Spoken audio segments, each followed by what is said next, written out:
আমরা গণ অধিকার পরিষদের পক্ষ থেকে শেখ হাসিনার সর্বোচ্চ রায় দাবি করছি এবং শেখ হাসিনার এই রায়কে যেন পুরো বাংলাদেশের ইতিহাসে এক স্মরণীয় হয়ে থাকে, যাতে ভবিষ্যতে বাংলাদেশের কোন স্বৈরাচার আর কোন রাজনৈতিক দলের নেতারা আর স্বৈরাচার হয়ে দাঁড়াতে না পারে।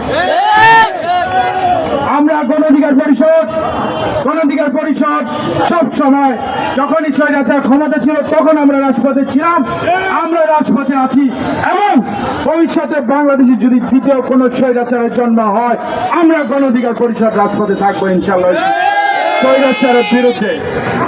আমাদের গণ অধিকার পরিষদের সম্মানিত সভাপতি নূর হক নূরের স্পষ্ট কথা, বাংলাদেশের তৃতীয় কোন স্বৈরাচারকে ক্ষমতায় আসতে দেওয়া যাবে না এবং বাংলাদেশের দ্বিতীয়বার যদি কেউ হাসিনা হওয়ার চেষ্টা করে আমরা গণ অধিকার পরিষদ শক্ত হাতে ওই স্বৈরাচারের প্রতিবাদ করবো ইনশাআল্লাহ।